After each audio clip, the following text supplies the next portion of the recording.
तो आज की जो क्लास है मेरी पूरा फोकस है इस क्लास में। हम चाहते हैं कई अभी तक मैं मात्र 4 भाई बहनों ने मुझे वर्ल्ड मैप बना के दिखाया, जबकि मेरा अपना स्वार्थ है कि जितने भी हमारे साथ जुड़े लोग हैं उन सब में ये क्षमता विकसित हो। हम बहुत नोटिस करते हैं इस बात को कि कौन कौन नक्शा बना के भेज रहा है। एक वर्ल्ड मैप जो बिना देख के नहीं बनाना है, ठीक है। देख के बनाएंगे तो फिर वो पूर्ण नहीं माना जाएगा, ठीक है। तो बिना देखे आप जरूर नक्शा एक मैप बना के भेजेंगे, ये आप सबों से विनती है, प्रार्थना है, ठीक है। आप जरूर जो है बिना देखे जो बनाते हैं तो सही है, देख के बनाने का कोई फिर तुक नहीं बनता है, ठीक है। तो आप सबसे विनती है, आज जिनसे नहीं बनता है वो देख लीजिएगा मुझे बनाते, तो फिर आपसे बनने लगेगा, ठीक है। देखिए मैं बनाते जाता हूं। बनाते समय हम क्या क्या किन किन बातों की का ध्यान रख रहे हैं, मैं चाहता हूं कि ये भी आप ध्यान रखें। सॉरी, बनाते समय मैं एक बात का ध्यान जरूर रखता हूं कि जो मैं मैप बनाऊं उस मैप में बनाते समय मैं बॉक्स में ही मैप बनाऊं, विदाउट बॉक्स कोई मैप बना के नहीं भेजें प्लीज, ठीक है। आपका मैप जब भी बने एक बॉक्स में बने, कोई जरूरी नहीं है कि एकदम करेक्ट बॉक्स बने, थोड़ा सा लंबा चौड़ा तिरछा भी चलेगा, मतलब जल्दी से स्पीड एक होता है ना, जैसे मैं तो यहाँ टेक्नोलॉजी का सहारा ले रहा हूं तो आप कहेंगे सर वैसे तो मैं भी कर लूं, तो बिना टेक्नोलॉजी का सहारा लेके भी मैं बना दे रहा हूं कि इस तरह का एक मैप बनाए। यदि स्केल यूज करें तो ज्यादा बेटर है, नहीं स्केल यूज करें तो भी चलेगा, ठीक है। तो आप सबसे एक रिक्वेस्ट है कि जब भी मैप बनाए तो एक बॉक्स में मैप बनाए, रेक्टेंगल में मैप बनाए। और दूसरी बात, जब भी मैप बनाए तो उसमें एक डायरेक्शन वाला साइन जरूर दें। ये उनके लिए मैं बता रहा हूं जिन्होंने बना के भेजा है, ठीक है। डायरेक्शन जो नॉर्थ साउथ वाला है एक कोने में वो जरूर बनाए। और तीसरी महत्वपूर्ण बात, जिस चीज का मानचित्र आप बना रहे हैं, ठीक है, जैसे विश्व में मान लीजिए पर्वत दिखा रहे हैं तो हेडिंग में जरूर दे दीजिए विश्व पर्वत या फिर माउंटेन्स ऑफ द वर्ल्ड। आप इसको बॉक्स के बाहर भी लिख सकते हैं, बॉक्स के अंदर भी लिख सकते हैं, ये डिपेंड करता है कि आप कितने कंफर्टेबल जोन में हैं, ठीक है। या विश्व के देश या विश्व के महादेश या विश्व के महासागर, कोई एक टॉपिक जो आप दिखलाना चाहते हैं वो आप जरूर दिखला दें, मतलब हेडिंग होना चाहिए, एक हेडिंग होना चाहिए, बॉक्स होना चाहिए। आप कहेंगे इतने नखरे करोगे सर तो कैसे बनाएंगे हम, प्रैक्टिस आपको करना है, अभ्यास करना है, थोड़ी सी सिस्टमैटिकता लाएंगे तब आप ना एक अच्छा, छोटी छोटी बातें हैं आपका एक अच्छा इंप्रेशन क्रिएट करती है एग्जामिनर पे। मैं आपसे चाहता क्या हूं, मुख्य परीक्षा में मैं कुछ अलग चाहता हूं आपसे कि औरों के उत्तर से आपका उत्तर अलग कैसे हो।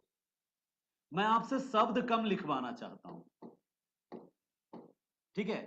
शब्द कम, कम शब्द ज्यादा सटीक लग रहा है, मैं कम शब्द लिखवाना चाहता हूं और पेज ज्यादा चाहता हूं।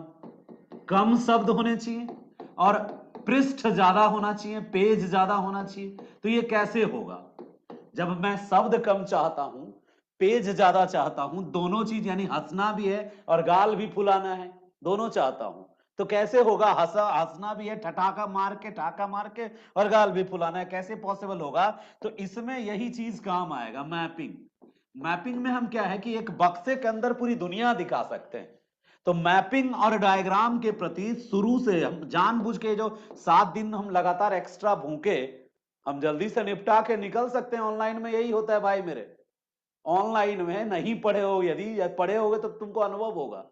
ऑनलाइन में एक फिक्स्ड समय होता है, निकल गया, तुम सीखे नहीं सीखे उसे घंटा फर्क नहीं पड़ता, वो निकाल लिया पढ़ के, हमने तो पढ़ा दिया, फैकल्टी केवल बोल दिया ज्योग्राफी खत्म तो खत्म। फिर आप कहते रहो, मैनेजमेंट कहेगा हमने तो कराया आपने ध्यान नहीं दिया, तो वो रिस्पॉन्सिबिलिटी नहीं लेता है, ठीक है। हम रिजल्ट चाहते हैं और हमारे ग्रुप में बहुत सारे मेरे अपने ही फैमिली मेंबर जुड़े हैं, कई बच्चियां कई बच्चे ऐसे हैं जो मेरे घर से ही हैं, तो और उनसे हम चाहते हैं कि रिजल्ट दें वो, और ज्यादातर लोग ऐसे ही हैं जो बहुत ज्यादा सिंसियर हैं। तो कम पृष्ठ, सॉरी, कम शब्द ज्यादा पृष्ठ तभी होगा, पृष्ठ किससे भरता है, मैप से भर सकता है और डायग्राम से भर सकता है।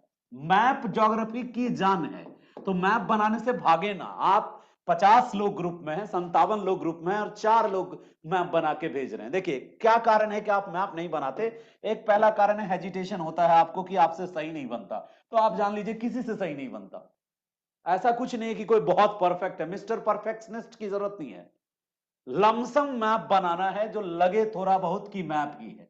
ठीक है, एक बक्सा बना दीजिए, बक्से में डायरेक्शन दिखा दीजिए, एकदम फुर्ती में, कोई जरूरी नहीं कि इसको सजाने लगिए, सेटिंग वेटिंग नहीं, नॉर्थ ऊपर होता है हमेशा, साउथ नीचे होता है, दिखा दीजिए।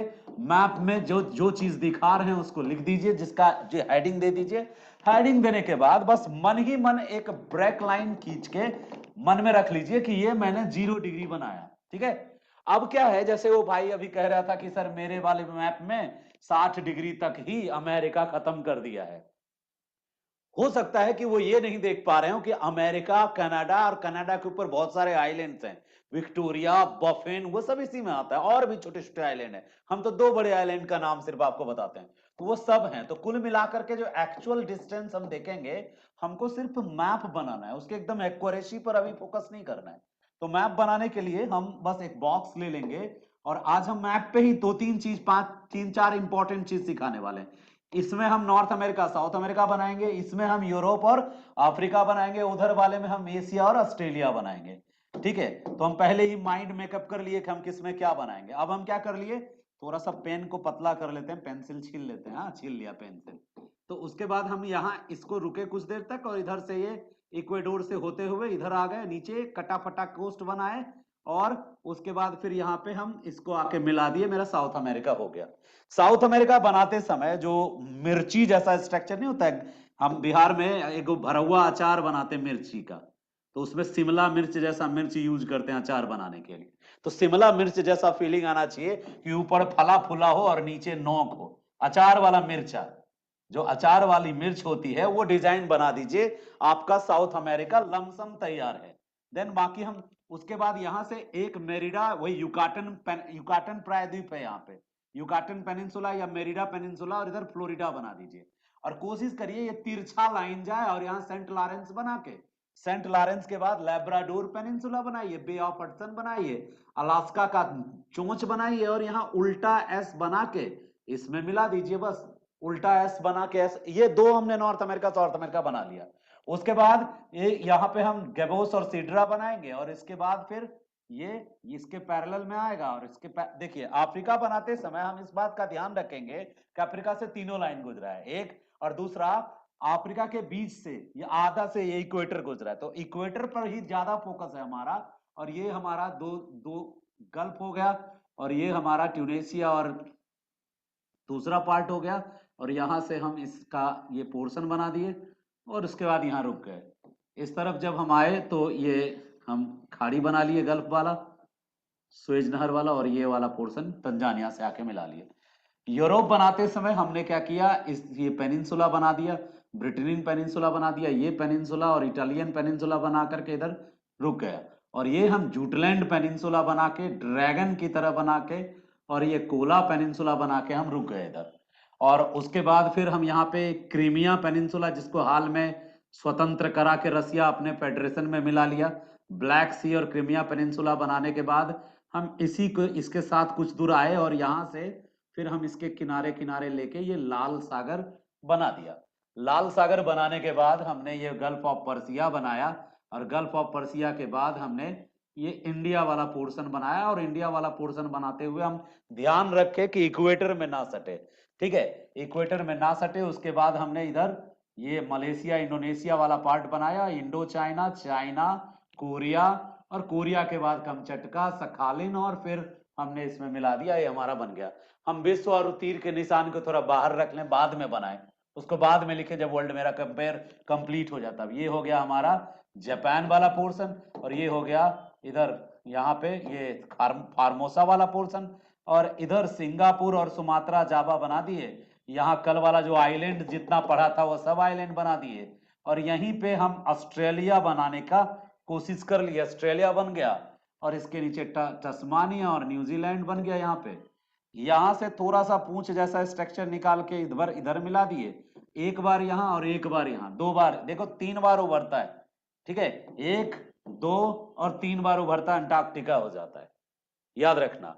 फिर यहाँ पे हम इंग्लैंड बना लिए, इंग्लैंड के बगल में वेल्स बना लिए, वेल्स के ऊपर स्कॉटलैंड बना लिए, स्कॉटलैंड के ऊपर इधर उत्तरी आइलैंड बना लिए, उत्तरी आइलैंड के बाद आइलैंड, और इधर आइसलैंड बना दिए, और इधर ग्रीनलैंड बना दिए, यहाँ बॉफिन बना दिए, यहाँ विक्टोरिया बना दिए, यहाँ न्यू फाउंडलैंड बना दिए, यहाँ फॉकलैंड बना दिए, यहाँ सेंट हेलेना बना दिए, मेडागास्कर बना लिए, श्रीलंका बना लिए और अंडमान निकोबार बना दिए इधर, और यहाँ पे सारे मेडागास्कर के पास ही रियूनियन, मॉरिशस, सेशल्स, चैगोस सब बना दिए। तो वर्ल्ड प्रैक्टिस करते करते हमारा परफेक्ट बनने लगेगा। हम कम से कम 2 बार 3 बार जरूर प्रैक्टिस करेंगे। आज हम क्या बताने वाले हैं वर्ल्ड में? वर्ल्ड में हम आपको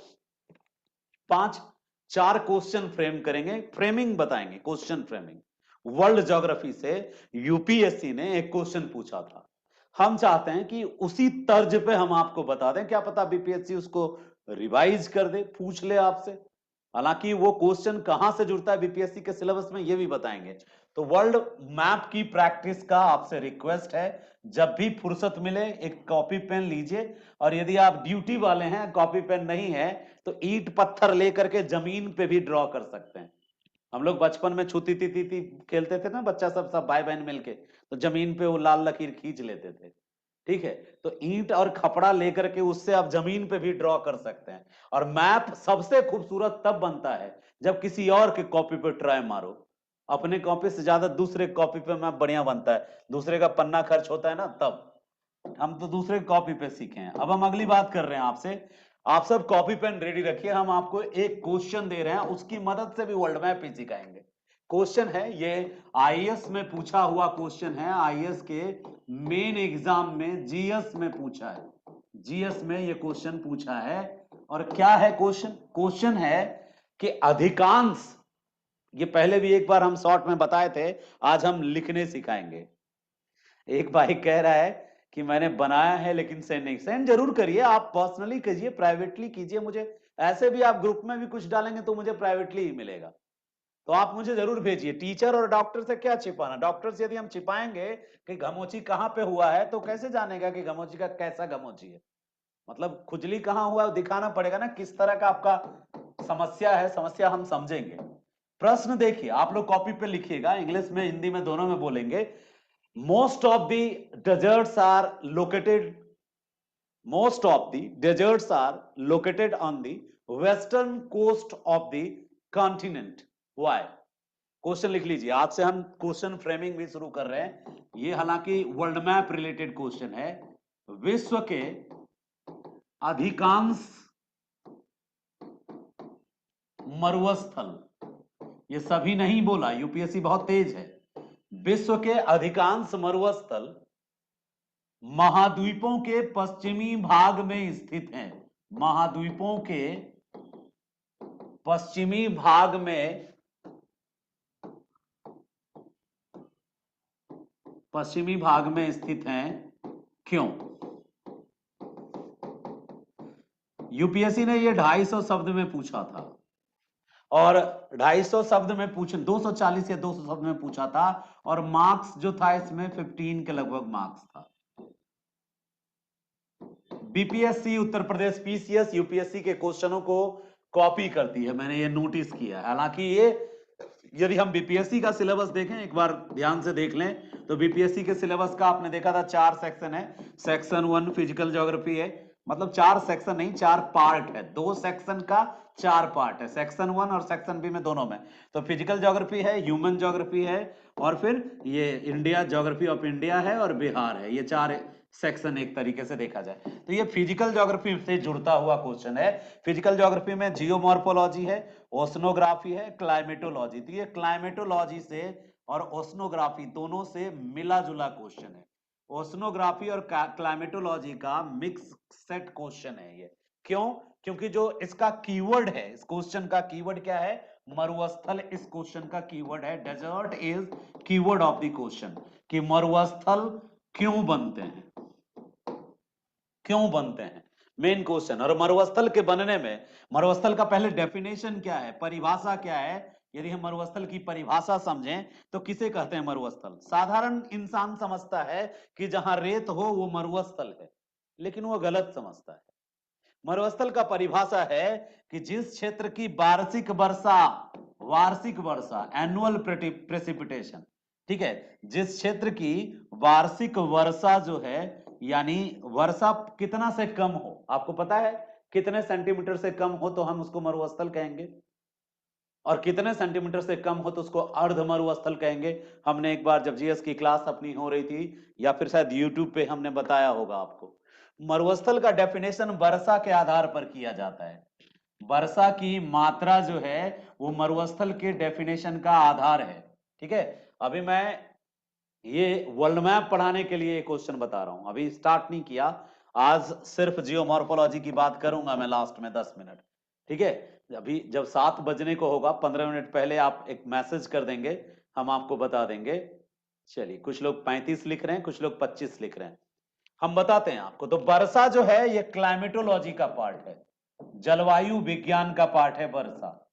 और मरुस्थल के निर्माण में वर्षा के अलावा एक और चीज रोल प्ले करता है, वो है समुद्री जलधारा, ओशियन करंट। ओशियन करंट भी रोल प्ले करता है मरुस्थल के निर्माण में। वर्षा की मात्रा, वर्षा का प्रकार, किस तरह की वर्षा हो रही है, वो भी जलवायु मरुस्थल के लिए जरूरी है, जिम्मेदार है। तो वर्षा की मात्रा, type of precipitation and quantity of precipitation, also the type of ocean current. तो type of ocean current is related with the oceanography, it means समुद्र विज्ञान, it means the third part of the physical geography.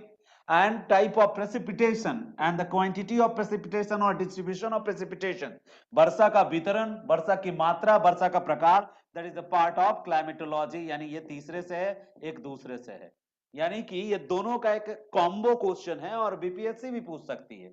इसलिए पूछ सकती है क्योंकि ये question आपकी बेसिक समझ को जांचने के लिए पूछती है।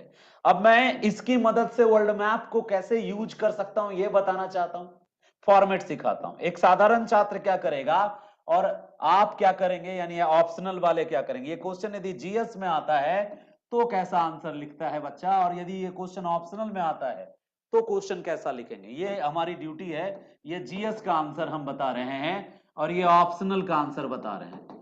तो जीएस और ऑप्शनल में फर्क क्या रह जाएगा, देखो जीएस वाला बच्चा जो है डायरेक्ट इंट्रो में जो भी चाहे लिख सकता है। क्या लिख सकता है, कहां से शुरू कर सकता है कि विश्व में मरुस्थल, विश्व के अधिकांश मरुस्थल महाद्वीपों के पश्चिमी भाग में है, क्यों। तो वो डायरेक्ट आंसर लिख सकता है कि जो मरुस्थल हैं वो विश्व में कहां कहां हैं, कौन कौन से मरुस्थल हैं जो पश्चिमी भाग में हैं। वो डायरेक्ट मुद्दे पे आ सकता है कि मरुस्थल कौन कौन से हैं जो पश्चिमी भाग में हैं, वेस्टर्न कॉन्टिनेंट में है। यदि वो लड़का ऑप्शनल का है तो एक मैप भी बना सकता है, लेकिन ज्यादातर जीएस वाले बच्चे मैप से भागते हैं। यदि उनका ज्योग्राफी सब्जेक्ट नहीं है तो वर्ल्ड मैप के नाम से डरते हैं, तो यहाँ पे 2-3 तरह के आंसर वो बना सकता है। यदि वो बच्चा जनरल क्वालिटी का है तो सीधा वो लिख देगा, सीधे कारण पे आ जाएगा। और कुछ बच्चा इसको फॉर्मेट करेगा, डिफाइन कर सकता है बच्चा, मरुस्थल को डिफाइन कर सकता है, मरुस्थल किसे कहते हैं। हो सकता है बच्चा मरुस्थल का प्रकार भी बता दे, कितने प्रकार के होते हैं, फिर विश्व के प्रमुख मरुस्थल भी बता दे इंट्रो में, लेकिन ये सब समराइज वर्जन में बताना होगा।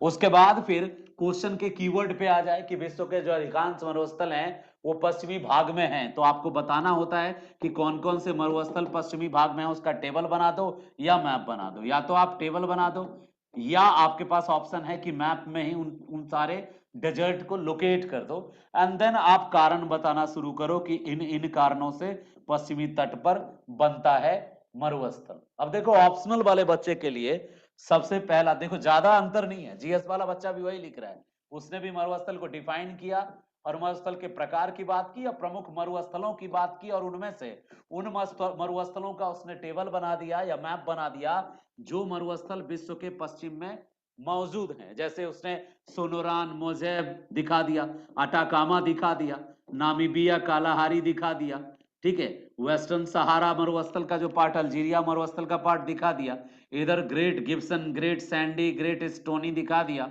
और ये सब एक तरीके से पश्चिमी भाग में ही है, कॉन्टिनेंट के पश्चिम में है। इवन जो अरब का मरुस्थल है वो भी एशिया के पश्चिम में है। ईरान का मरुस्थल या इराक का मरुस्थल भी एक तरह से देखा जाए तो एशिया के पश्चिम में है। तो हर एक कॉन्टिनेंट के पश्चिम में जो मरुस्थल, उसकी लिस्ट बना दी और जो जो पॉइंट बनते हैं वो आपने लिख दिया। तो ये जीएस का आंसर हो गया, standard answer of the GS, यदि इतनी बात लिखी। लिखते बहुत कम बच्चे हैं, वो बच्चा सीधे लिख देता है विश्व के अधिकांश मरुस्थल महाद्वीपों के पश्चिम भाग में होते हैं क्योंकि एक एक थर्ड क्वालिटी, ये लो क्वालिटी आंसर मैं मानता हूं इसको। उसने सीधा लिखा, इसी लाइन को दोहरा दिया। बचपन में इंग्लिश का एग्जाम देने हम जाते थे, तो चूंकि इंग्लिश की तैयारी नहीं रहती थी, ठीक है, इंग्लिश की तैयारी नहीं रहती थी, तो पापा बता दिए थे कि बेटा ऐसा करना, जो क्वेश्चन इंग्लिश में आवे ना, क्वेश्चन में 2-3 बार लिख देना। क्या पता, मतलब वही किया हमने और नंबर बहुत आया भाई, 100 में 88। हमको खुद नहीं पता बिहार बोर्ड कैसे चेक किया था कॉपी। बहुत सारे क्वेश्चंस हमने इंग्लिश के वही लिख दिए जो इंग्लिश शुरू होता है। तो ये देखा जाता है कि उस समय ऐसा ही कंडीशन था बिहार में, इंग्लिश कंपलसरी नहीं होने के कारण। कई बच्चे यही गलती यहां भी करते हैं लो क्वालिटी आंसर में, कि वही लाइन सेम टू सेम छाप देते हैं कि विश्व के अधिकांश मरुस्थल महाद्वीपों के पश्चिमी भाग में है क्योंकि, बस उसी में 4, 5, 10 पॉइंट लिख दिए। लेकिन ऐसा क्वेश्चन में हमें ऑप्शनल वाला यदि ऐसा लिखेगा तो वो ज्यादा नंबर नहीं देगा। ऐसा लिख देगा तो 25 या मान लो 15 नंबर का है तो 10 नंबर 8 नंबर तक दे देगा यदि इस तरह लिखा तो। लेकिन मुझे यदि थोड़ा स्पेशल लिखना है तो हम क्या करें? एक डेफिनेशन आपने दिया, area that receives less than 25 precipitation 25 centimetre precipitation annually is defined as desert. तो सही है आपका। तो आप विश्व के अधिकांश मरुस्थल महाद्वीपों के पश्चिमी भाग में हैं, that is statement, and that is कारण बताना है। तो स्टेटमेंट के कीवर्ड में एक तो वर्ल्ड है, एक मरुस्थल है, और दूसरा वेस्टर्न कोस्ट है। हम ना शुरुआत में एक पॉइंट लिखते जाएंगे, वहीं से हम शुरू करेंगे, ठीक है? क्या हम यहां पे इंट्रो जब स्टार्ट करेंगे तो इंट्रो में हम मरुस्थल का डेफिनेशन नहीं देंगे।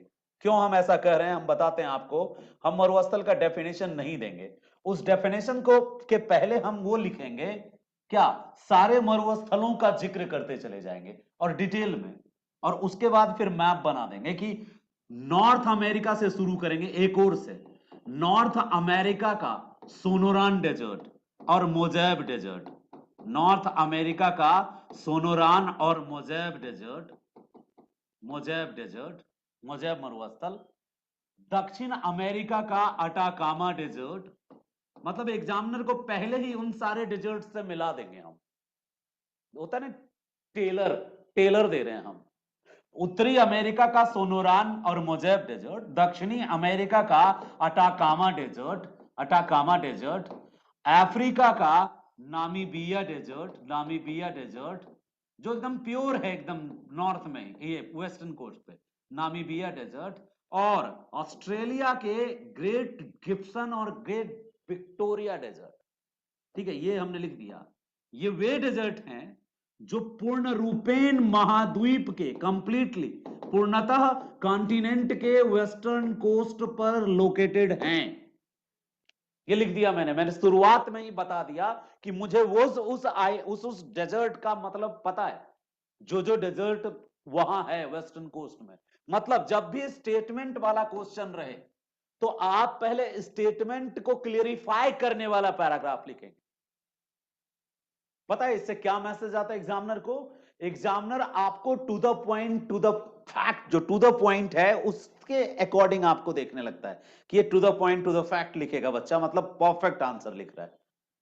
यदि आपने ऐसा लिख दिया कि इसके स्टेटमेंट को ही आपने क्या किया, डिकोड करना है। जब भी स्टेटमेंट वाला क्वेश्चन हो तो अब पहला paragraph decoding of the statement होता, ना कि डेफिनेशन। ठीक है, कई बच्चे ऐसा हैं जिन्होंने सीख लिया, जिनका तरीका यही है, वो सब में एक ही फॉर्मूला लगाते हैं। वो किसी भी क्वेश्चन में कीवर्ड ढूंढ लेते हैं, कीवर्ड ढूंढ के सीधे उस क्वेश्चन का क्या करते हैं, उसी कीवर्ड को डिफाइन कर देते हैं। ये भी एक अच्छा तरीका है। बहुत सारे यूपीएससी कोचिंगों में आंसर राइटिंग की क्लास कराने वाले टीचर यही बताते हैं। लेकिन बच्चा खुद अपने लॉजिकल स्केल पे इसको मापित करके देखे, कस के देखे।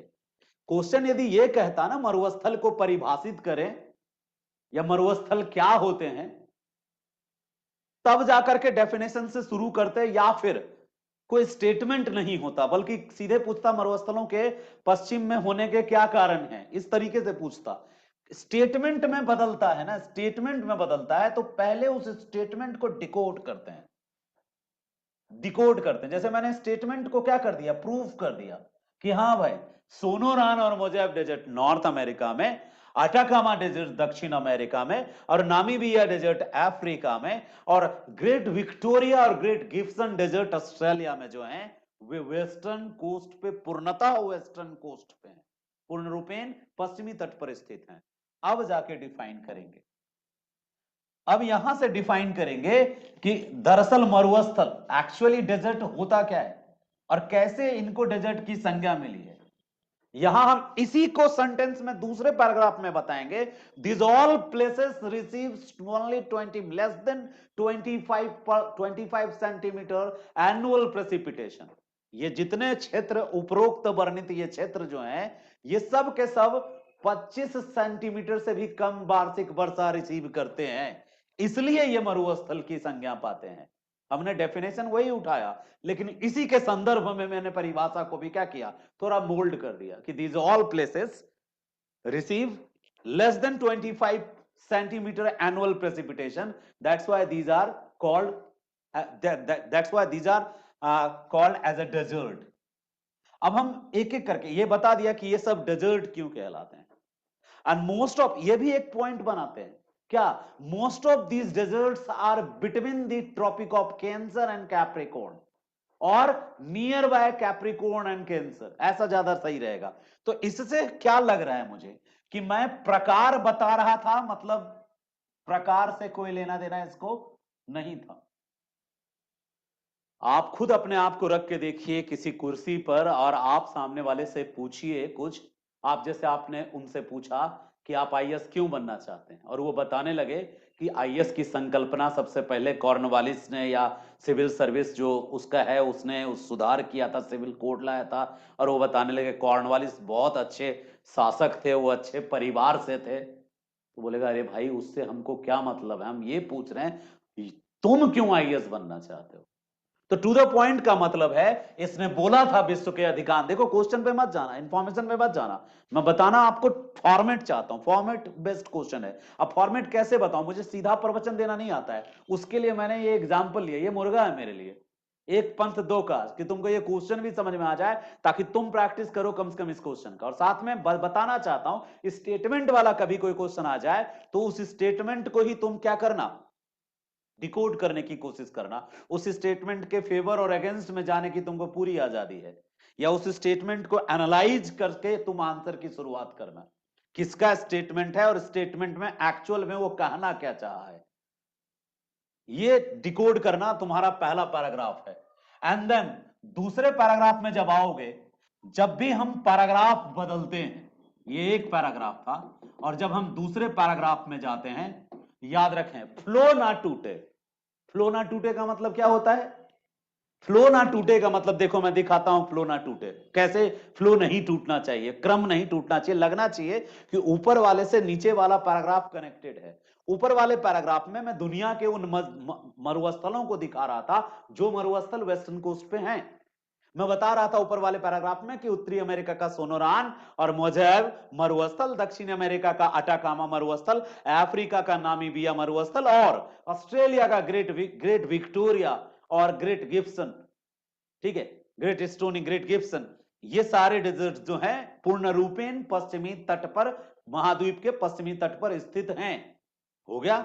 हम दूसरे पैराग्राफ में जब आए तो अब तो हम क्या कर रहे हैं, मरुस्थल की परिभाषा लिख रहे हैं, लेकिन कैसे लिख रहे हैं, उपरोक्त वर्णित क्षेत्र या स्थान वर्ष में। अब उपरोक्त वर्णित का मतलब हम ऊपर वाले के साथ क्या कर दिए, पहले लगाते थे ना बिजली वाला कुदन, वही टोंगा क्या बोलते हैं उसको, जो भी, तो हमने उसको कनेक्ट किया कि उपरोक्त वर्णित सभी स्थान इसलिए मरुस्थल की संज्ञा पाते हैं क्योंकि यहां वार्षिक वर्षा 25 सेंटीमीटर से कम होती है, या ये क्षेत्र 25 सेंटीमीटर से कम वर्षा, वार्षिक वर्षा ग्रहण करते हैं, या वार्षिक वर्षा यहां 25 सेंटीमीटर से कम होती है।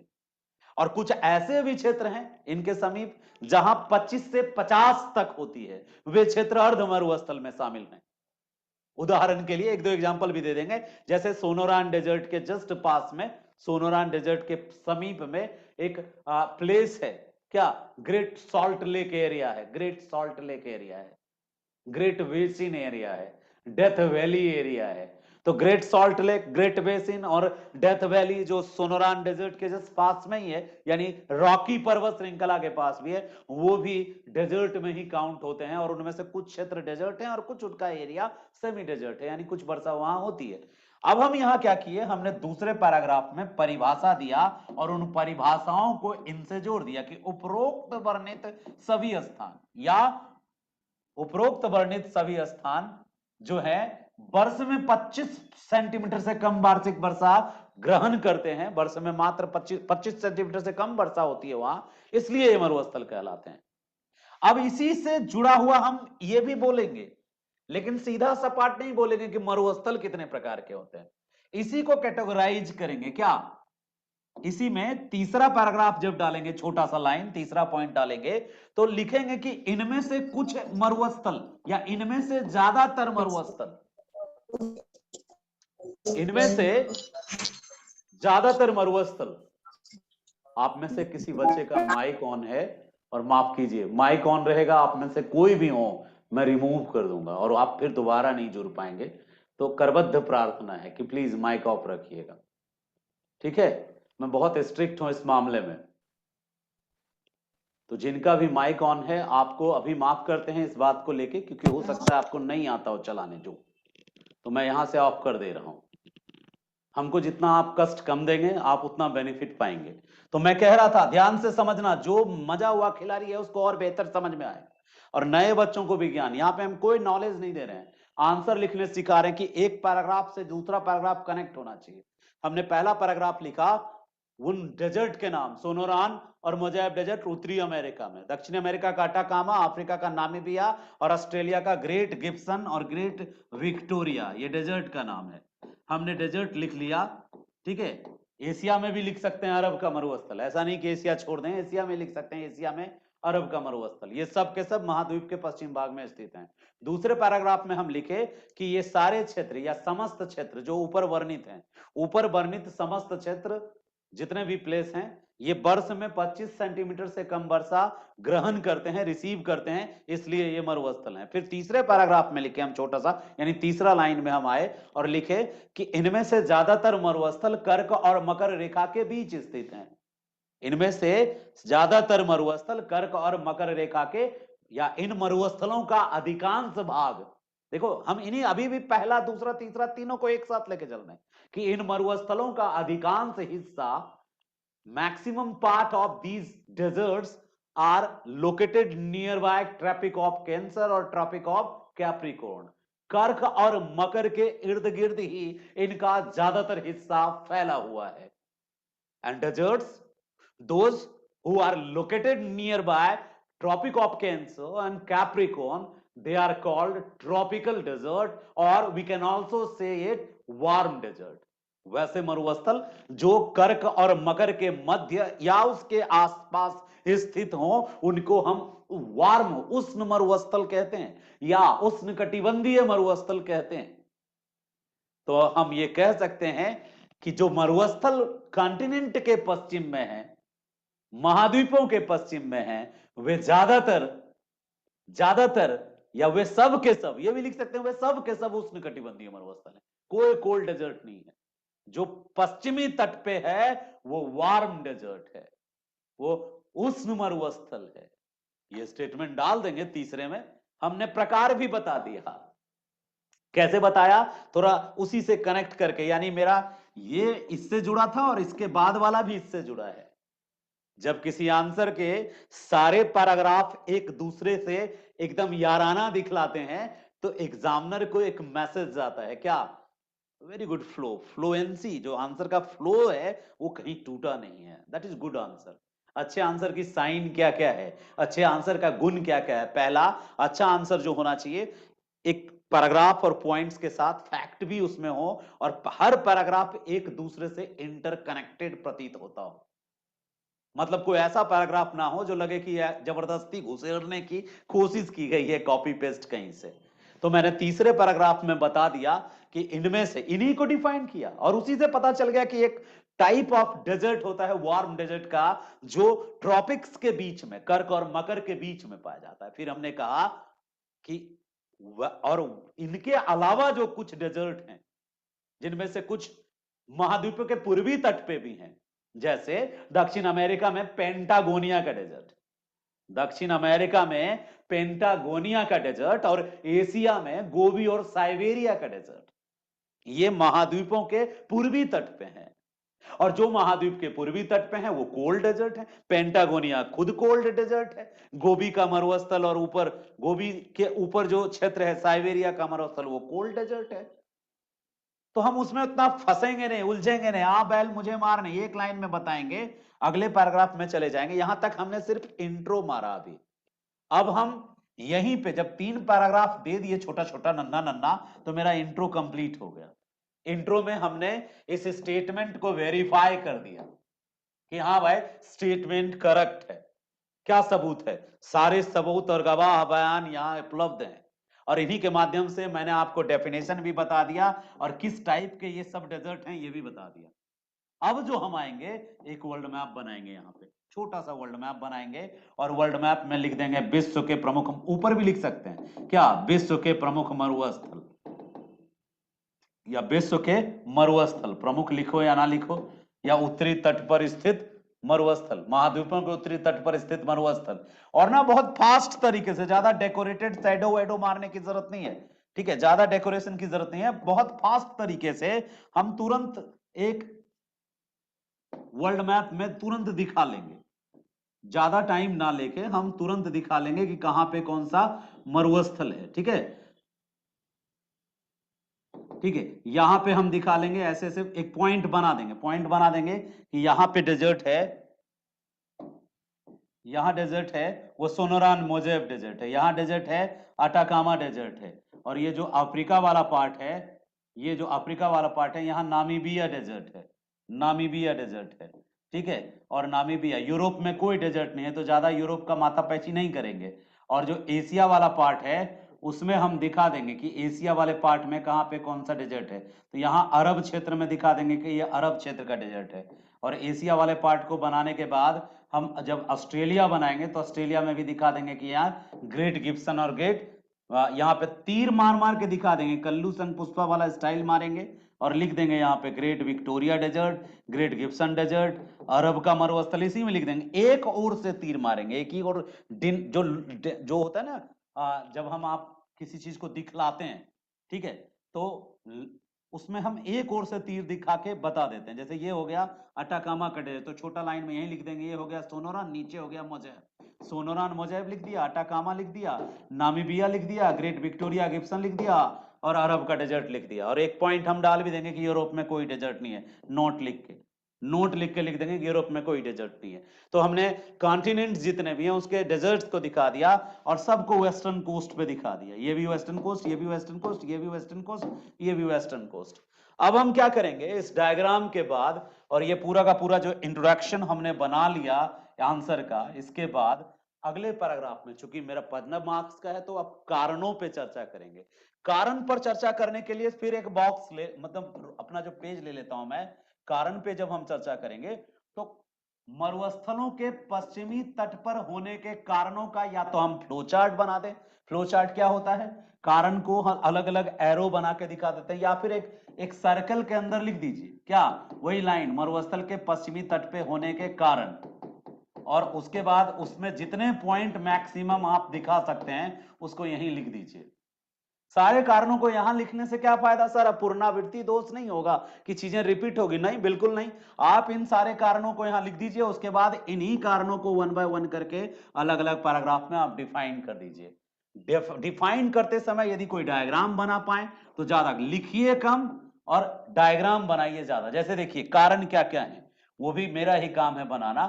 हमने वर्ल्ड मैप को कहां यूज किया, इंट्रो के जस्ट बाद, ये भी एक बहुत इंपॉर्टेंट पॉइंट हम बात करना चाह रहे हैं।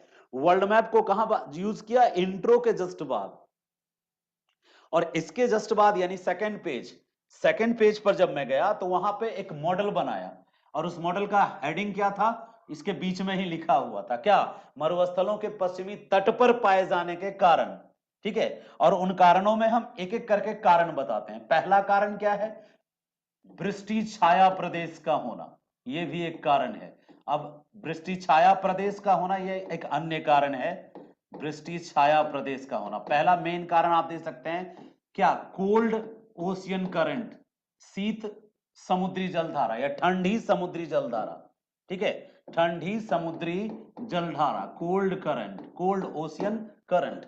और क्या दे सकते हैं, कोल्ड ओशियन करंट हो गया, वृष्टि छाया प्रदेश हो गया, और तीसरा पॉइंट क्या हो सकता है कोल्ड ओशियन करंट के अलावा, आप दे सकते हैं कोल्ड ओशियन करंट के अलावा एक कारण है वेस्टर्न कोस्ट पे ज्यादातर मिलने का ट्रॉपिकल रीजन, यानी अयनवर्ती क्षेत्र, ठीक है, यानी इसकी स्थिति अक्षांशीय स्थिति, अक्षांशीय स्थिति हम बताते हैं कैसे, ये सारे हम एक बार पढ़ेंगे फ्यूचर में, लेकिन अभी हम कारण बता रहे हैं कि अक्षांशीय स्थिति, ठीक है, लैट लॉन्गिट्यूड होता है, लैटिट्यूड होता है, तो latitudinal location is also responsible for the creation of desert, जो है अक्षांशीय स्थिति भी रिस्पांसिबल है डेजर्ट बनने के, शीतकालीन जलधाराएं भी रिस्पांसिबल है डेजर्ट बनने के, वृष्टि छाया प्रदेश भी रिस्पांसिबल है, रैन शैडो रीजन होना भी रिस्पांसिबल है क्या,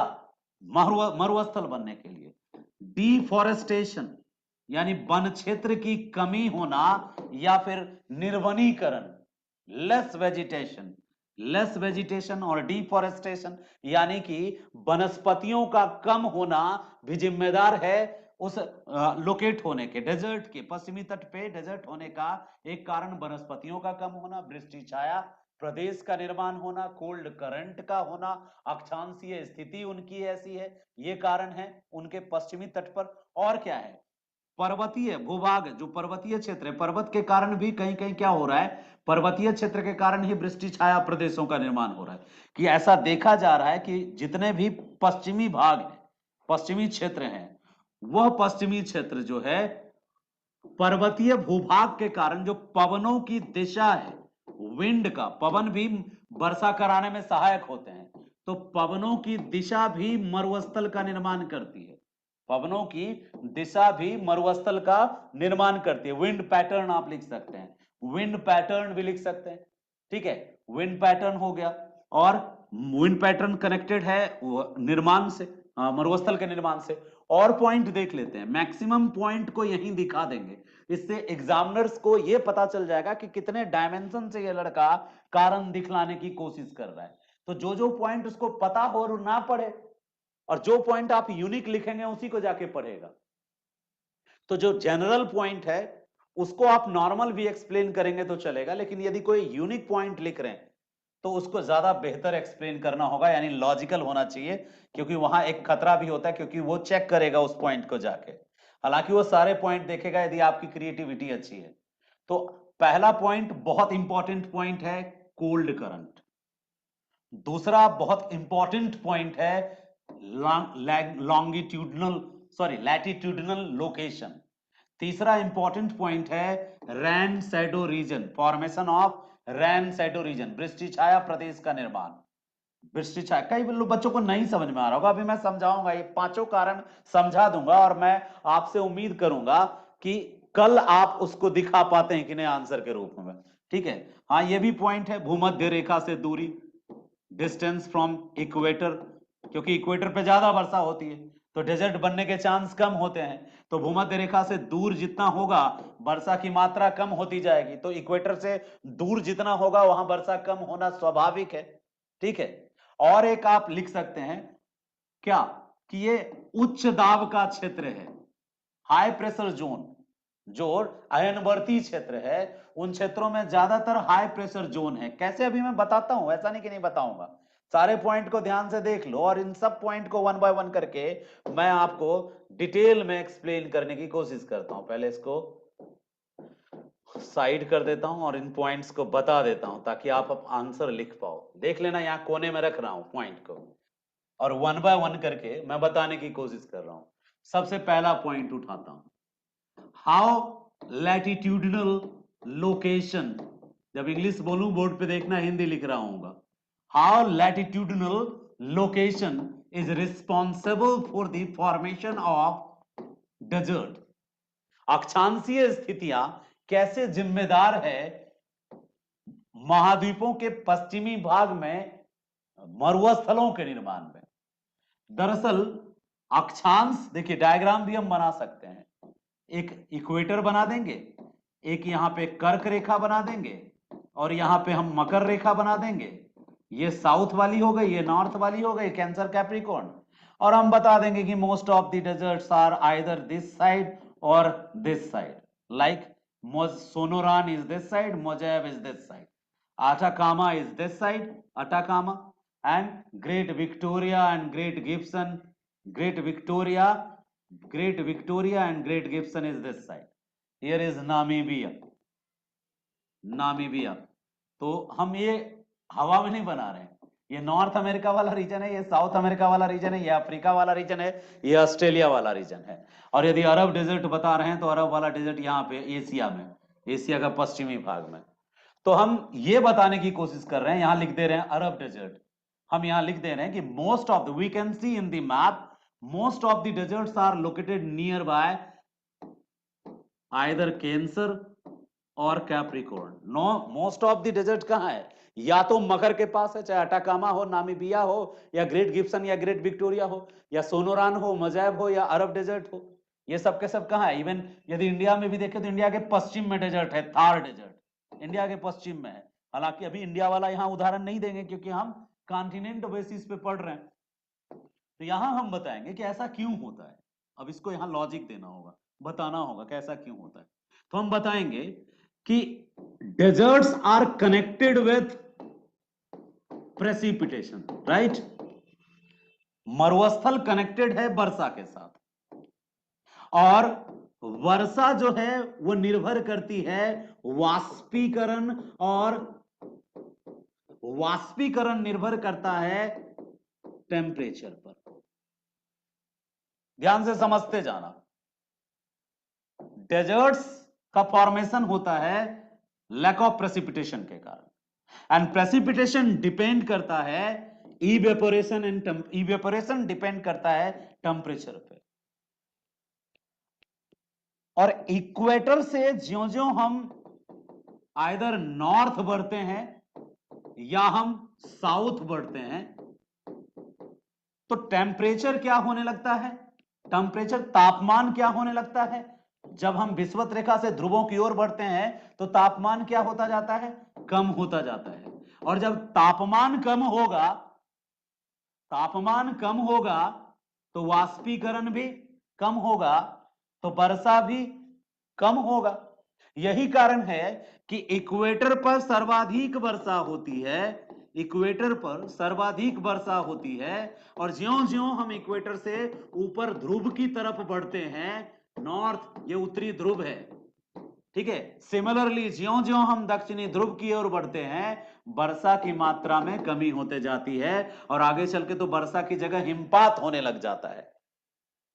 तो चूंकि कैप्रिकॉर्न एंड कैंसर, कैंसर, कर्क और मकर, यानी ये मध्य अक्षांश वाले क्षेत्र, मकर के बाद वाला क्षेत्र भी क्या कहलाता है? Mid latitude.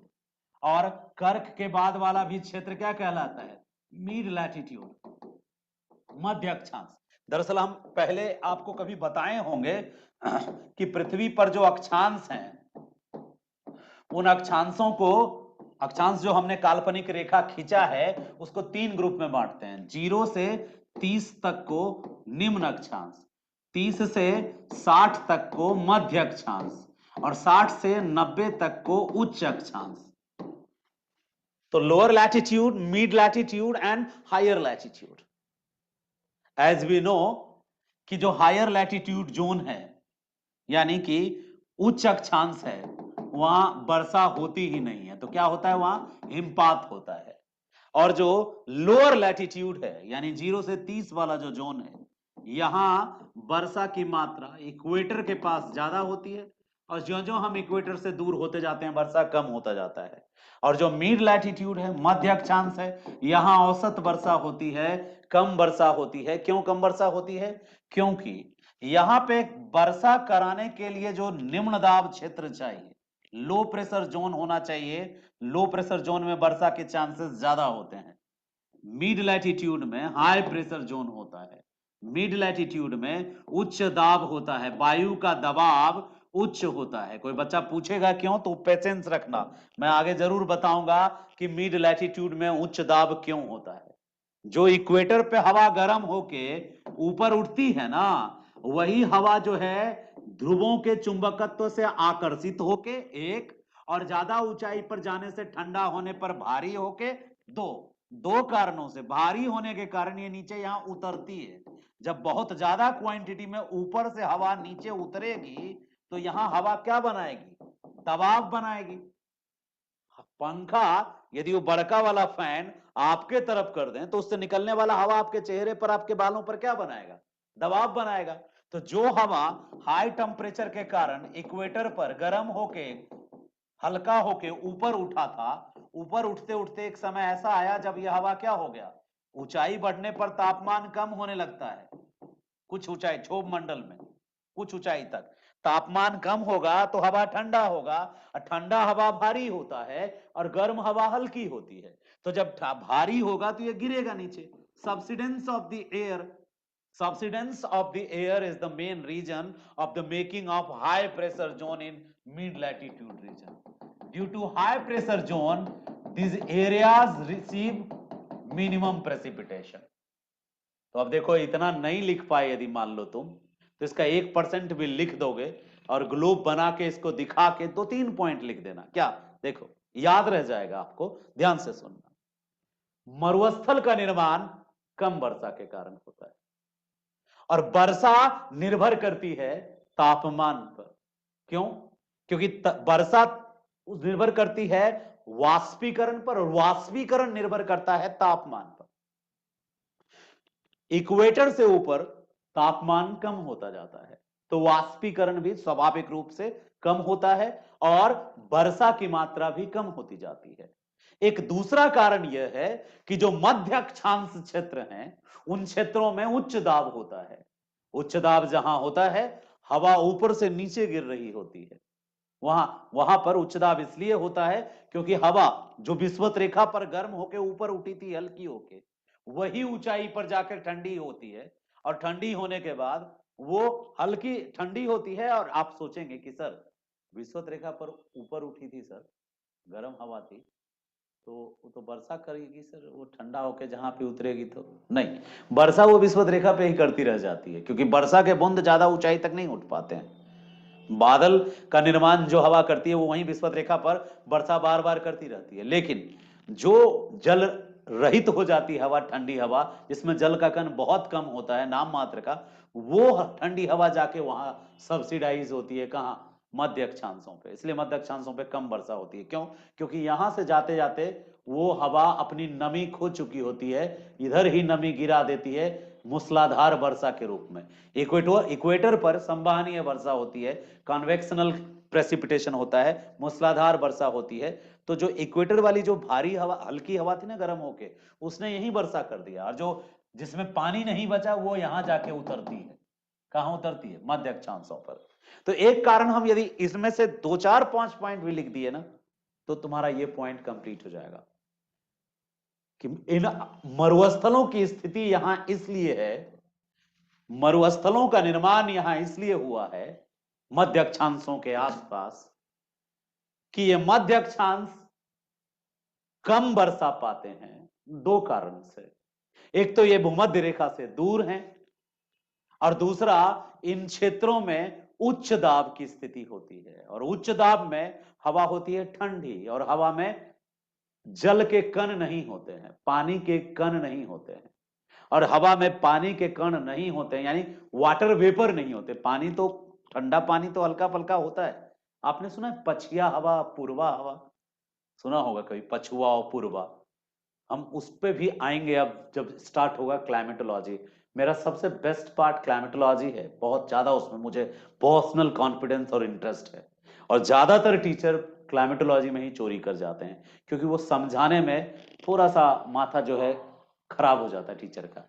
तो हम बात कर रहे थे अक्षांशीय स्थिति का, और अक्षांशीय स्थिति में हमने देख लिया कि ज्यादातर डेजर्ट कहाँ है, मध्य अक्षांश पे। और मध्य अक्षांश पे वर्षा कम क्यों होती है? एक तो हाई प्रेशर के कारण मध्य अक्षांशों पे क्या पाया जाता है? उच्च दाब। उच्च दाब बादल नहीं बनने देता है, कम बनते हैं बादल, और जो बादल बनते हैं उनमें भी वर्षा की क्षमता कम होती है, और वर्षा की क्षमता कम होने के कारण इन क्षेत्रों में मरुस्थल बनते हैं।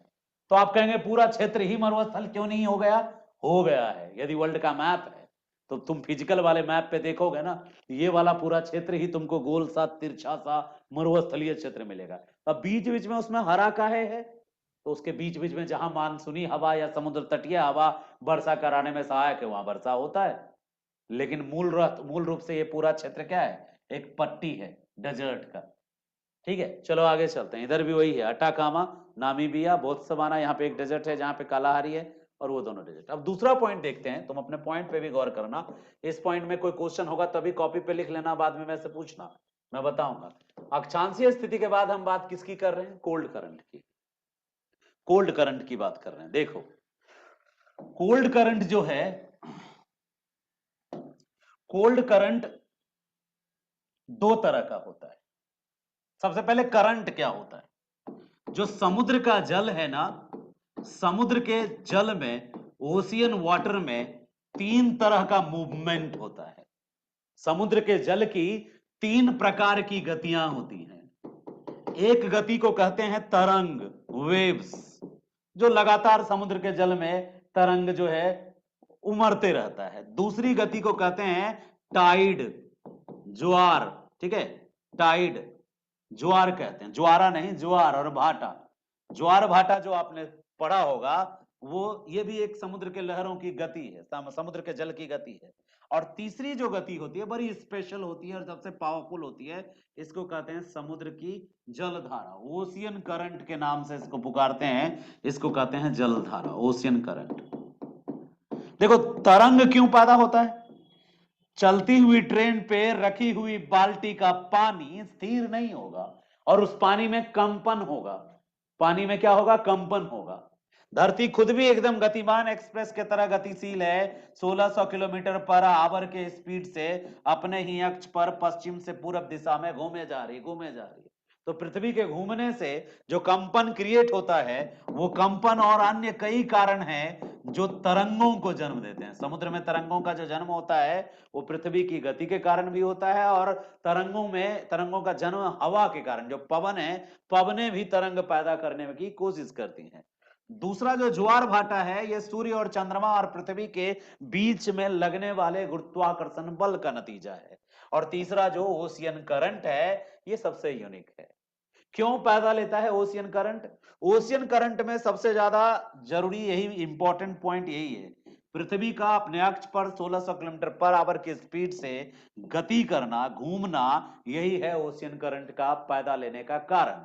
होता क्या है, अब देखो, यहां पे जो दक्षिण अमेरिका वाला पार्ट था, ठीक है, ये दक्षिण अमेरिका वाला पार्ट था, और नीचे जो है इस तरफ, ये यहां पे अफ्रीका वाला पार्ट था। ठीक है, ये अफ्रीका वाला पार्ट था।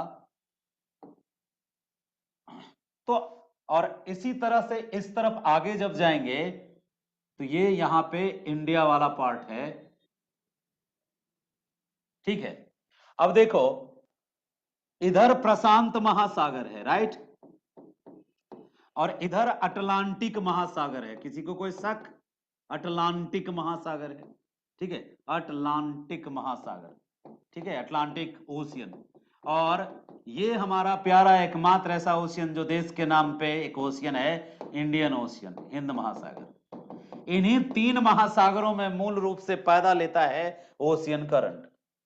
अब ओशियन करंट जो है, यहां से हम एक वो बना देते हैं, वो साउथ अमेरिका वाला पार्ट बनाना जरूरी है। ठीक है,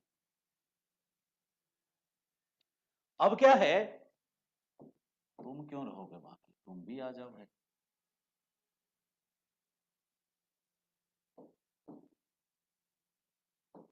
अब देख लो, ये जो रीजन है, यहां पे मैं कलर चेंज कर रहा हूं। पृथ्वी के घूर्णन के कारण, चूंकि पृथ्वी पश्चिम से पूरब की तरफ घूम रही है, और भी ऐरू गैरू स्पीड से नहीं, 1600 किलोमीटर पर घंटा की स्पीड से। गतिमान ट्रेन 160 किलोमीटर पर घंटा चलता है। गलती से एक लड़का प्लेटिना 90 किलोमीटर पर आवर के स्पीड से चलाया, प्लेटिना हवा में उड़ गया। लैंड कर गया सीधे, ठीक है, तो लैंड नहीं कहते हैं, टेक ऑफ कर गया, हवा में चला गया। तो ये स्पीड बहुत है और इससे ज्यादा स्पीड से पृथ्वी घूम रही है अपने एक्सिस पे। अब आपके दिल में सवाल उठ रहा होगा, सर हम लोग को पता क्यों नहीं चलता? तो पृथ्वी की तुलना में चींटियों का करोड़वां हिस्सा हो आप, आपका कोई वजूद नहीं है पृथ्वी के आकार की तुलना में। और जब जिसका आकार बहुत नग्न मतलब बहुत निम्न होता है, छोटा होता है, बहुत छोटा होता है आकार, उसको पता नहीं चलता कि वो छत पे चल रही है। चींटी को ये नहीं पता चलता कि छत पे उल्टा लटक रही है या दीवार पे चढ़ रही है, क्योंकि बहुत आकार में छोटी है। और हमारी स्थिति जो है पृथ्वी पे, चींटी से भी आकार में हम बहुत छोटा है, ठीक है। पृथ्वी इतनी बड़ी है, जस्ट इमेजिन कि आपका गांव कितना बड़ा है आपकी तुलना में, और फिर जिला कितना बड़ा, राज्य कितना बड़ा, भारत कितना बड़ा, एशिया कितना बड़ा। और एशिया पृथ्वी का बहुत कम एरिया कवर करता है, सारा महादेश मिलके भी पूरा का पूरा पृथ्वी का एक छोटा सा हिस्सा कवर करता है, बाकी महासागर जो है वो ज्यादा है, 70 से ज्यादा % है। तो हम बहुत छोटे हैं, इसलिए हमें इस गति का पता नहीं चलता। इतना ये जो गति, इतनी तीव्र गति से जो पृथ्वी घूम रही है, इस गति का हमें पता नहीं चलता। अब हम बात करते हैं, जब पृथ्वी गति करती है, उधर ट्रेन जा रही है फुल स्पीड में उधर, तो तुम्हारा दुपट्टा जो खिड़की से लहरा रहा है वो किधर किधर लहराएगा तुम्हारा, ठीक है। तो ये जो दुपट्टा जाएगा खिड़की में, किधर, जिधर ट्रेन जा रही है उधर लहराएगा या ट्रेन के अपोजिट दुपट्टा लहराएगा? तो जाहिर सी बात है अपोजिट दुपट्टा लहराएगा। यानी जो अनऑर्गेनाइज्ड थिंग है, यानी कि पानी समुद्र की सतह पर, ये पृथ्वी की सतह पर समुद्र के रूप में पानी चिपका हुआ है ड्यू टू ग्रेविटेशन, गुरुत्वाकर्षण के कारण समुद्र का पानी इसमें चिपका हुआ है। लेकिन वो एक तरह से सॉलिड नहीं है, उसके पार्टिकल्स जो हैं उनके बीच स्पेस है, तो वो उसमें मूवमेंट होता है। कैसे मूवमेंट होता है? सबसे ज्यादा घूर्णन गति कहां महसूस होती है? पंखा चलते देखे हो ना छत पे, तो उसके घूमने का सबसे ज्यादा एहसास कहां होगा? जो पंखा के डायना के एकदम ऊपर बैठा होगा किनारे में, या जहां से डायना निकला है वहां होगा? सिंपल सी बात है, केंद्र में कम होता है एहसास घूमने का, तो इसीलिए ध्रुवों पर घूर्णन का एहसास कम होता है और इक्वेटर पर घूर्णन का एहसास ज्यादा होता है। इक्वेटर पर पृथ्वी के घूर्णन का एहसास ज्यादा होता है। तो यही कारण है कि यहां पे जो घूर्णन बल है वो ज्यादा लगता है, और घूर्णन बल जब ज्यादा लगता है और ऑलरेडी यहां समुद्र का पानी गर्म होता है, तो यही समुद्र का पानी इधर से इधर छलकता है और इधर से इधर छलकता है, इधर से इधर छलकता है, और सिमिलरली इधर से इधर छलकता है और इधर से इधर छलकता है। ये लाल रंग से इसलिए बना है ताकि आपको यह समझ में आ जाए कि गर्म है, ठीक है, दीप के गर्म हो गया है। इक्वेटर पर तापमान ज्यादा है due to high temperature. Already जो यहाँ का वाटर है ओशियन का, चाहे वो पैसिफिक का हो, अटलांटिक का हो या इंडियन का हो, ये ज्यादा टेम्परेचर रिसीव करता है। अब ज्यादा टेम्परेचर रिसीव करता है तो ज्यादा गर्म होता है। अब गर्म होता है, ये पूरब वाला तट है, ये पश्चिम वाला तट है, तो आके पश्चिम वाले तट पे सिर पटकता है। ये जहां सर पटकता है और फिर मुड़ जाता है, वही नाम रख लेता है। जैसे जब ये इधर से इधर आ रहा था, तो ये दक्षिणी प्रशांत मतलब साउथ इक्वेटोरियल करंट था। जब ये इधर आ रहा था साउथ, तो ये साउथ इक्वेटोरियल करंट था, और वो जो था ये नॉर्थ इक्वेटोरियल करंट था। लेकिन जैसे ब्राजील के किनारे से टकराया, इसका नाम ब्राजीलियन करंट हो गया, ब्राजीलियन करंट हो गया। और ये इधर द्वीप में जाके टकराया। यहाँ पे कौन सा द्वीप है? तो वही एंटलीज द्वीप है। कौन एंटलीज? तो वही Jamaica, Cuba, Puerto Rico, Haiti, Dominican Republic, Grenada, Antigua, Barbados, ये सब यहाँ पे है। ये इन सबों को ना, छोटे द्वीपों को लेसर एंटलीज कहते हैं और बड़े द्वीपों को ग्रेटर एंटलीज कहते हैं। जाते के साथ मुन्ना मेरा टकराया एंटलीज से, तो इसका नाम हो गया एंटलीज करंट। जो टकरा के गल्फ में घुस गया, गल्फ तक पहुंच गया, वो हो गया एंटलीज करंट, ठीक है। जो टकरा के इधर आया, ये हो गया एंटलीज करंट, ये भी अभी गर्म है, और यहां से टकरा के इधर मुड़ गया।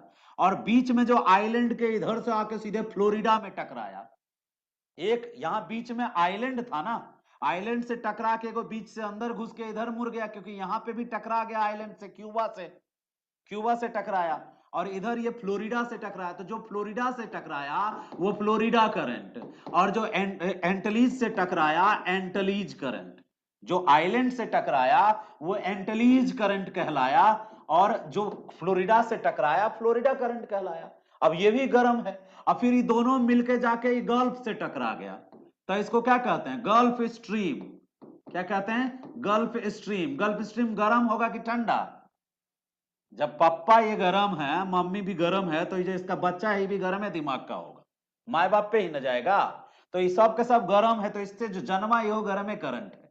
और गर्म करंट यहाँ आया, यहाँ फिर एगो आइलैंड था, और आइलैंड के पहले ही टकरा के ये ऐसे मुड़ गया, इधर मुड़ गया। इधर नीचे क्यों मुड़ा ये? उधर मुड़ गया जब, तो इसका नाम बदल गया। क्यों? बीच अटलांटिक में आ गया और इसका स्पीड भी कम गया। काहे? यहां तक जाते जाते सब गैस निकल गया एकदम, यहां तक यहीं से चल रहा था ना। यहाँ पे जैसे ध्रुव के तरफ जाएंगे तो स्पीडवा क्या होने लगेगा? कम महसूस होगा। और यहाँ स्पीड क्या था? ज्यादा था। जब तुम यहाँ थे तो तुम्हारा स्पीड फुल स्पीड में थे, और यहां तक जाते थे तुम ठंडा गए, यानी कि एकदम कम स्पीड में हो गए। तो कम स्पीड वाले के लिए आता है अटलांटिक ड्रिफ्ट। तो नॉर्थ अटलांटिक ड्रिफ्ट बोलते हैं। ड्रिफ्ट माना प्रवाह। ये पानी यहां से प्रवाहित होकर यहां चला गया। यानी कि सियरा लियोन और लाइबेरिया का कोई बच्चा यदि यहां पे पूज दिया, तो उसका जो पूजा हुआ पदार्थ है वो जाके यहाँ नॉर्वे और इधर जाके इंग्लैंड फ्रांस और वाला को बदबू देगा। मतलब यहां से ये बोतल में रख के कोई छोड़ दिया तो यहां तक चला जाएगा गलती से। यदि इसी करंट में ना आके फंस गया था कौन? अपना क्रिस्टोफर कोलंबस। तो कोलंबस के जहाज को लाके पटक दिया फ्लोरिडा के पास। कौन? North equatorial current. तो नॉर्थ इक्वेटोरियल करंट लाल कलर से दिखा रहे हैं, यानी गर्म जलधारा है। और गर्म जलधारा जो होती है पानी को और गर्म कर देती है। पानी तो छोड़ो, आसपास का माहौल गर्म कर देती है। और ये गर्म वाला माहौल में खूब भाप बनता है, और खूब भाप बनता है तो खूब वर्षा होता है। खूब वर्षा होगा तो काहे डेजर्ट होगा? तो जहां कहीं ओशियन का ये वार्म करंट जाता है वहां पे डेजर्ट कम होने के चांसेस होते हैं, क्योंकि वार्म करंट अपने साथ ढेर सारा क्या लेके जाता है? वाटर वेपर लेके आता है। अब ये यहां तक आता है। ऐसे ही ये भी इधर ब्राजीलियन करंट यहां जाके इधर दक्षिणी अटलांटिक ड्रिफ्ट बना देता है। वैसे ही ये जाके इधर घुस जाता है, मोजाम्बिक करंट बना देता है, क्योंकि यहाँ मोजाम्बिक वाला जो चैनल है उसमें घुस जाता है।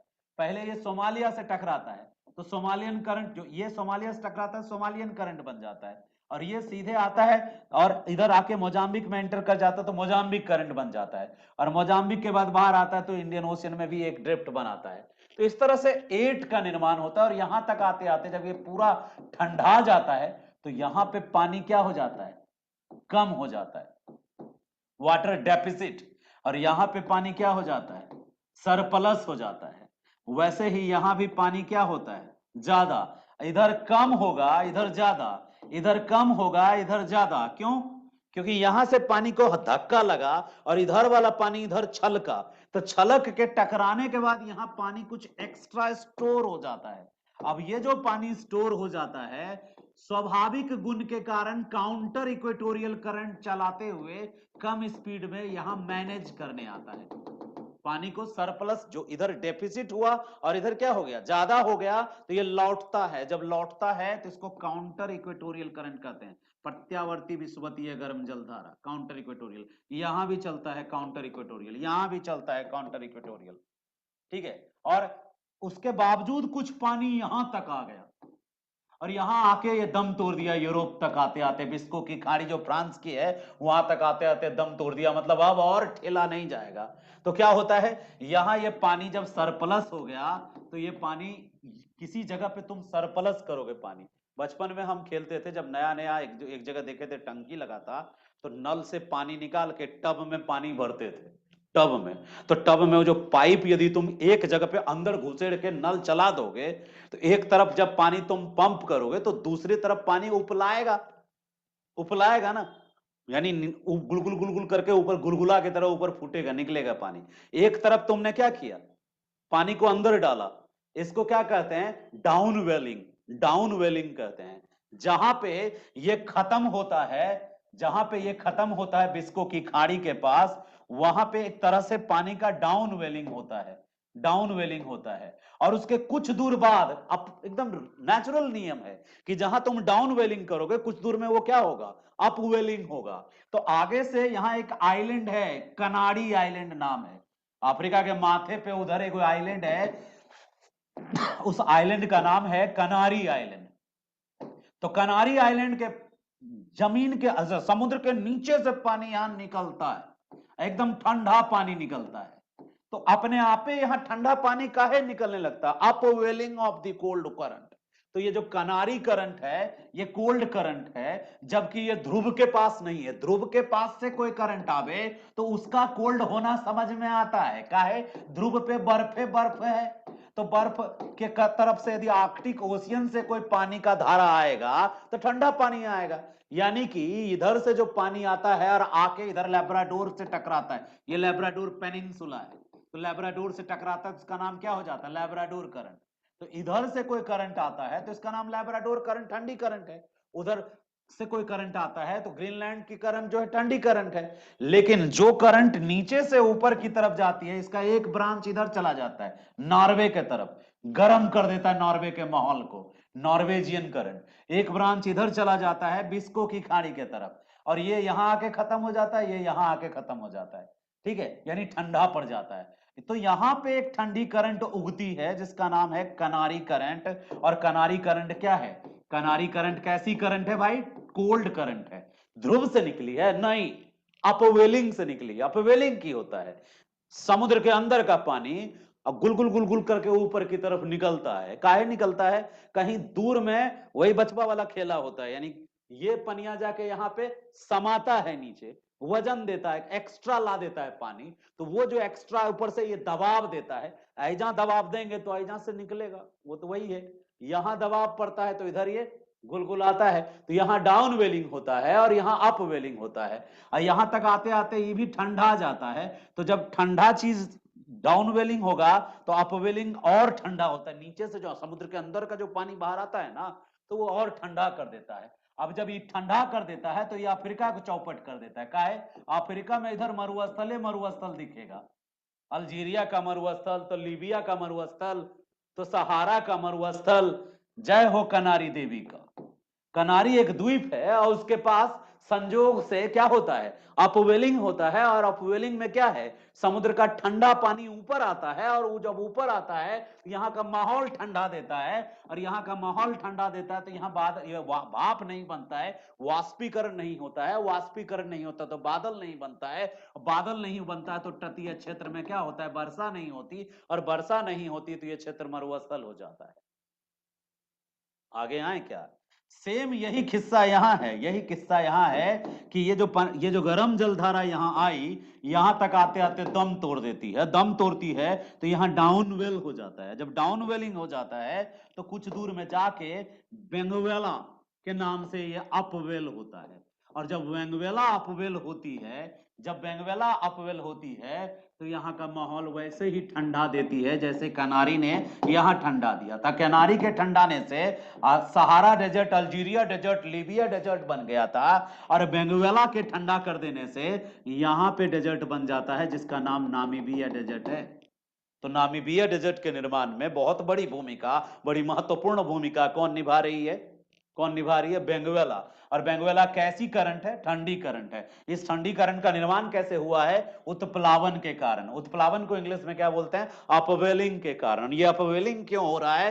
क्योंकि जो इक्वेटोरियल करंट आई थी, साउथ इक्वेटोरियल करंट जो आई थी, साउथ इक्वेटोरियल करंट जो आई थी, ब्राजील से टकरा के ब्राजीलियन करंट बनी थी। और ब्राजीलियन करंट आगे आई थी दक्षिणी अटलांटिक ड्रिफ्ट बनके, और ड्रिफ्ट यहां तक आकर के डाउनवेल हो गया था due to downwelling of the South Atlantic current, South Atlantic drift.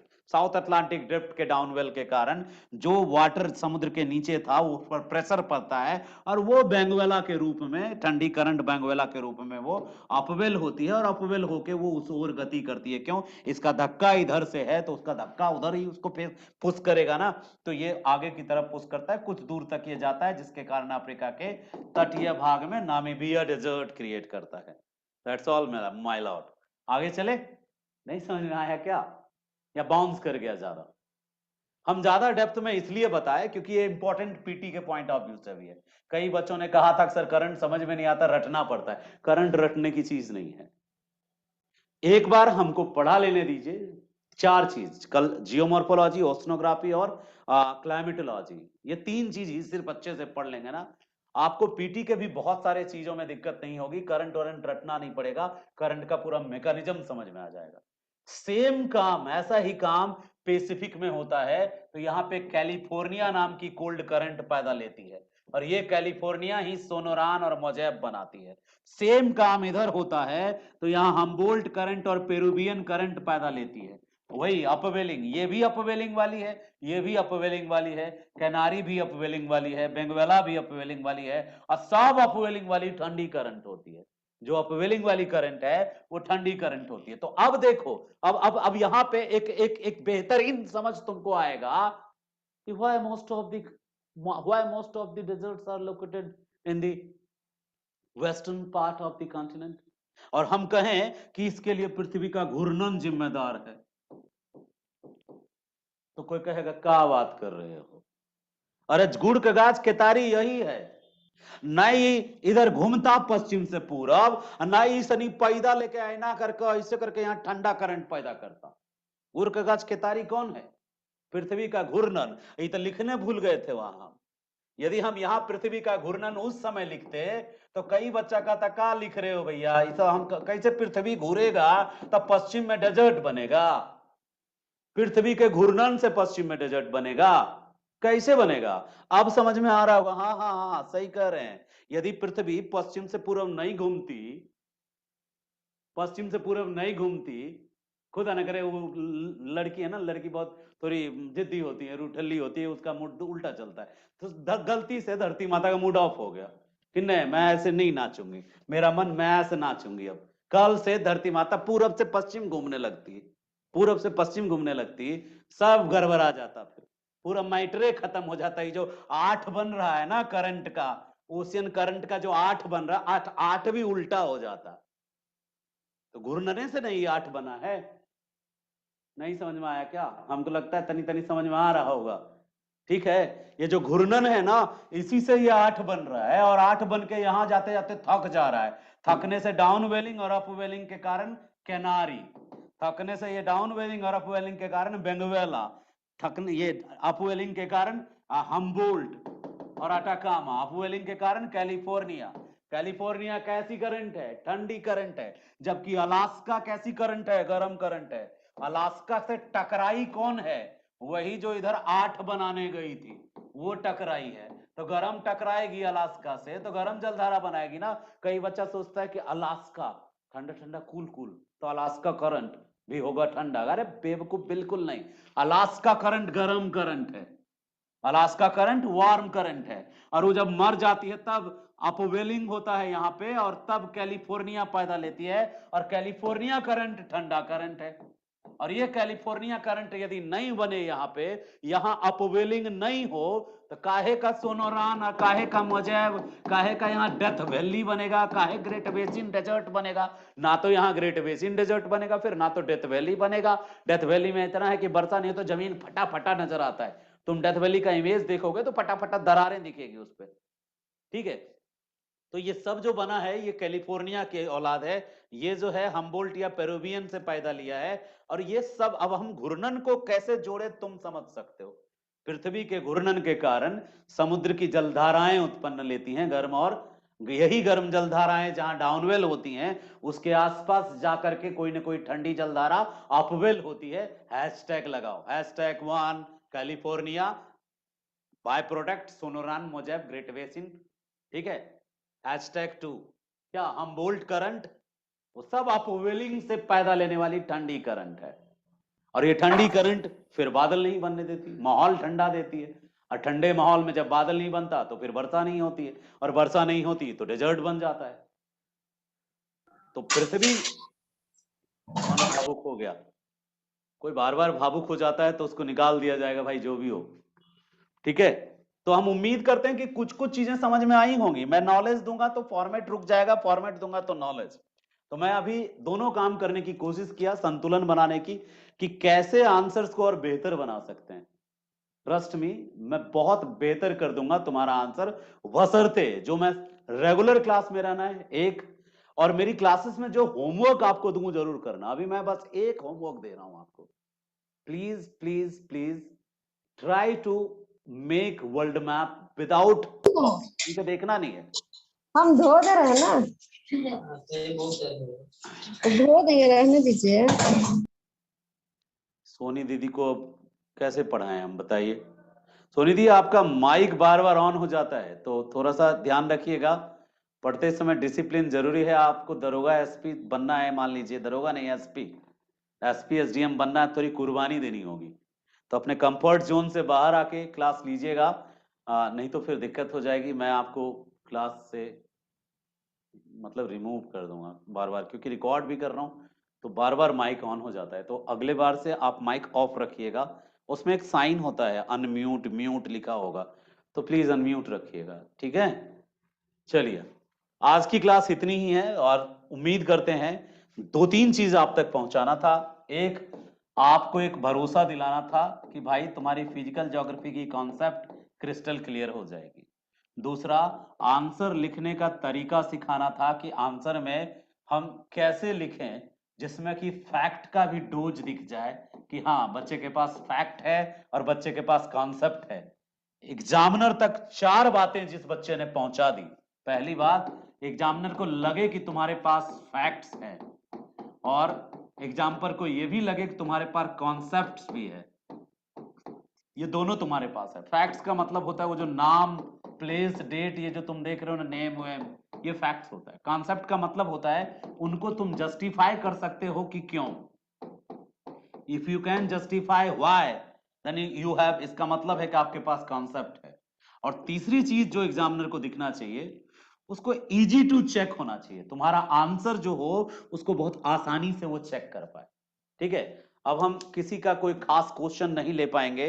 7:32 हो गया। इतिहास वाले ऑप्शनल बच्चों का एक आरोप है, क्या आप पार्सोलिटी करते हैं, ज्योग्राफी वाले को ज्यादा पढ़ाते हैं, रोज पढ़ाते हैं, हम लोग को 1-2 दिन निपटा देते हैं। 7 बजे से मेरा हिस्ट्री ऑप्शनल का बैच है, और ये 7:32 हो गया, तो इसलिए माफ करेंगे। हम अब कर लेंगे आपका क्वेश्चन क्लास के पहले।